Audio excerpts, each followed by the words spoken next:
In this episode of the G4 Sumobot series, we will finish building the motor mounting pedestal and we will build the motor mounting plate. Begin by rotating to the back of the Sumobot and zooming in. I still have the Tamiya gearbox showing from the last episode, so I'm going to right click on the Tamiya gearbox and press H on the keyboard to hide it. I could have gone over to the scene outliner on the right hand side and clicked on the little picture of the eyeball to make it appear or disappear. Right click on the Sumobot and we're going to go into edit mode. We can again go down to the bottom left and we can click on where it says object mode and choose edit mode, or we can just press tab on the keyboard and that does the same thing.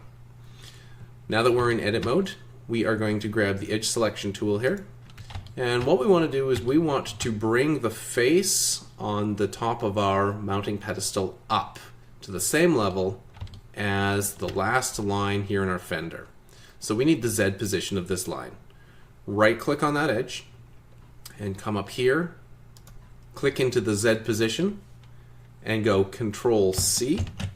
That's going to copy it to the memory buffer. Go back and grab the face selection tool, right click on the top of the pedestal, click into the Z position, Control V to paste it and press enter.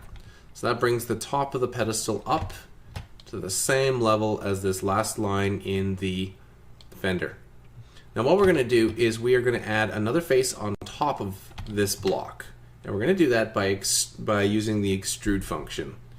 This is as easy as pressing E on the keyboard to extrude and pulling the mouse up. Now this face needs to be at the same level as the back of the fender here. In our last episode we made that 6.5 millimeters, but we can confirm by right clicking on that face and we can see up here that Z is 6.5. So right click on the top of the block and we're going to set that to 6.5. Now the next thing that we're going to do is we are going to create a second face on the top of this block, and we're going to use the loop cut slide tool. And when we do that, the loop cut slide tool creates this big yellow line, and this is where the face is going to be cut. To do a slide, you left click and you don't let go of the left click, and then you can move where that line is going to sit. So we're just going to put it there for right now, but I can fine tune the position of this line by going up here to the coordinate, and I'm going to choose 57.5 millimeters as the position for this line. Now this loop cut slide tool will continue to want to cut in different places in the mesh, so to get rid of it we go up and we click on the move gizmo. Now grab the face selection tool, we're going to right click on that wider face and we are going to extrude it again. Press E on the keyboard and drag up. Now this is going to be the top of our motor mounting pedestal. So this is going to be the place where the motor plate gets screwed to. So we are going to set this to 3 millimeters. If you recall from the last episode, I said that the motor mounting plate is going to be 3 millimeters thick, and so this motor mounting plate has to be 3 millimeters above the x-axis. And so that's what we have. Now we need to widen out this motor mounting pedestal so that there's enough material for the motor plate to screw to. We're going to do this by grabbing the edge selection tool. We're going to right click on this bottom edge and we're going to drag it down. And we're going to set this to 11. Remember, if you are doing this but you have the local coordinate system selected, your results are going to look a little weird. So make sure that you're clicked on the global coordinate system before you change your Z value. Next we are going to pull out this top face. So make sure you have your face selection tool, right click on that top face, and we're going to pull it out this way. And I'm going to set this to 49.5. Next we're going to take and we're going to pull in this little edge line here. So I'm going to grab my edge selection tool, I'm going to right click on that edge, and I'm going to pull it in to somewhere about right there. And I think I will call that 54.5. So now we have the basic profile of our motor mounting plate. And we need to cut away some material at the center of this so that the Tamiya gearbox can slide in and out easier. But before we do that, we're going to put a nice little bevel on the back of our Sumobot so we don't have this hard edge sticking out. So with our edge selection tool, right click on that back edge, and we're going to go Control B, and this creates a bevel. Drag this bevel so that it's just down a little ways, and rotate the middle mouse button on your mouse up. And this will increase the number of faces in the bevel. We are going to give it about 4 faces in the bevel, and it should look something like this. Now if you do this and you've made a mistake and you don't like what it looks like, you can just go Control Z and that will undo your work. And then you can try that once more. So Control B, pull it down, and the second time you do it, it will remember that you wanted 4 faces the last time. So I'm going to just leave it at that. And what you choose to do in terms of how tight you make that bevel is an artistic choice at this point. Okay, so the next thing that we're going to do is we're going to create a block that we will use to carve away part of this motor mounting pedestal. Press Tab to go into object mode, and take and click on this extruded face, or this face here, and that will place the 3D cursor approximately in the middle. Shift A to add a new mesh, and choose Cube.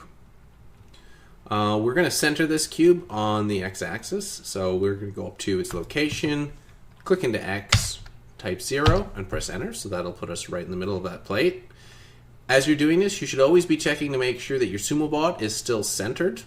So you can right-click on your Sumobot and make sure that it's still set to 0, 0, 0. If you don't do that, then if you're following along with these instructions, things will start to look a little weird and they won't fit properly when you print this. So this is going to be our motor clearance block. So I'm just going to give it a name right now. I'm going to double click on Cube and I'm going to call it motor clearance. And press Enter. And now I'm going to change its dimensions. So I want the motor clearance block to be 50 in the X and 8 in the Y and 15 in the Z. And even though it looks good there, I'm going to change its Z position to 6. And if I look at it from the edge on view, the next thing that I want to do is I want to pull this block away from the Sumobot in the Y direction so that there's just a little bit of a space. If you look at that, you can see that little bit of a space there. And let's call that 48.95. So there we are, just a nice little sliver there. Once you've got that, it's time to do a Boolean operation. So let's before we do that, let's give it a color. So I'm going to give it a light blue color. Right click on the Sumobot body, over to the modifiers tab on the right hand side, add modifier Boolean, and we are going to find this motor clearance block and press apply. We can hide it. When we do that, we can see that we've now cut away part of the motor mounting pedestal. So these two pieces of material that are left sticking out here, these are going to be where we put screws through the motor mounting plate and into this material, and this will hold the entire Sumobot together. Now the next thing that we're going to do is we are going to create our motor mounting plate. So let's put the 3D cursor back at the origin. We can do that by hitting Shift and C. And now we're going to add a new block. So Shift A and click Cube. And let's give this new cube a name. Let's call it the motor plate. And we're going to change its dimensions. So to start with, we are going to make our motor plate thicker than we need it to start with. When you're doing Boolean operations, if you have two objects that share the same value for one of their axes, so if they have the same Z value, this causes the Boolean operation to fail. So we're going to make our motor plate 4 millimeters to start with, and then we will change it back to 3 millimeters once we've done our Boolean cut with this. So let's look. The position that we're going to, or the value that we're going to give it for dimensions is going to be 116 for X, 64 for Y, and 4 for Z. And we need to move it up a little bit. So under location, let's make sure it's centered on 0, and we're going to give it -20 for Y, and we're going to give it 1 for Z. So if we look at it from the side, this is where our motor mounting plate is sitting right now. And when we're done, we are going to take and pull the bottom up so that it's flat with the bottom of the Sumobot. Let's give our motor plate a color. And there we are, a strange pink color. And we are going to make it so that the front of our motor mounting plate has a taper on it. This will reduce the number of screws that we need to use in order to hold the plate onto the Sumobot. This is important because the front of the Sumobot presses as close to the competition table as possible, and if you have a screw head sticking out near the bottom here, when you're trying to push another Sumobot, it's possible that the metal screw head could get caught on the competition table. So we are going to make it so that the front of the motor plate just fits into the Sumobot body with a taper. So to do that, we are going to go into edit mode, make sure that you're selected on the motor mounting plate, and we are going to grab our edge selection tool, and we're going to zoom in and find the front edge. And we are going to pull it backwards slightly, something like this. If you want to see what that taper looks like, Shift Z puts us into wireframe mode, and there's an edge on view. And we're going to make this taper -48. So now that we've got that taper in place, we're ready to do a Boolean cut. And this is where we carve out a spot, so Shift Z to get back into solid view. This is where we create a slot in the Sumobot body for the motor mounting plate to go into. So let's right click on the Sumobot body, let's go over to the modifiers panel and choose Boolean, and we are going to grab the motor mounting plate. And we'll press apply. And we can hide this for right now to see what we've got. So there we are, we can see a nice taper that the motor mounting plate will fit into. So let's hit 3 on the keyboard to go back into an edge view, and Shift Z to go back into wireframe mode. We're gonna unhide the motor plate by clicking on the little eyeball in the scene outliner, and that's gonna bring it back. Now let's right click on the motor plate. It should have a nice gold outline when you do that. And let's tab to go into edit mode. Now, what we want to do, actually let's go back into solid view because it's going to be easier to click on the bottom of this plate. Let's click on the face selection tool. We'll right click on the bottom face, and we can set the Z position of the bottom face to 0. So click into Z, hit 0, press enter. So now we're going to go back into edge on mode, Shift Z to go into wireframe mode, and you can see that our taper doesn't match what we have just done with our Sumobot. So we are going to rotate the bottom of the Sumobot a little bit so that we can see this edge of the mounting plate. Go grab your edge selection tool, and we are going to right click on this bottom edge here and hit 3 on the keyboard to go back onto edge view, and we can bring this taper back over so that it matches nicely. And if we look up at the value here for Y, we can see that it's pretty close to -49. So that looks pretty good. And we need to make sure that we provide a little bit of extra clearance, because when you 3D print a part, often the plastic pieces don't fit together as perfectly as they would in the 3D modeler. So what we're going to do is we are going to pull this front face of the motor mounting plate away a little bit. So to do that, we're going to grab the face selection tool, and we're gonna zoom in here, and you can see this tiny little dot here. That tiny little dot is the middle of that front face. So right click on the face, and we're going to type 3 to go into edge on view. Now we could just pull this face away, but that will leave too much space and cause problems later on when we print this. So Control Z to undo that. We're going to come up to our Y position, and we are going to add 0.1 millimeters. So plus, and we can just use this like it's a calculator, plus 0.1 and press enter on the keyboard. And now we can see that we've created space between the motor mounting plate and the Sumobot body.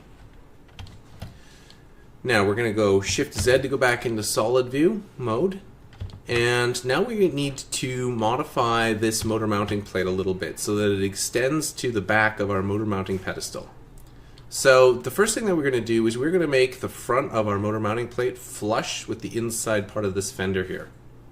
So we need to get the Y value for the inside of this fender.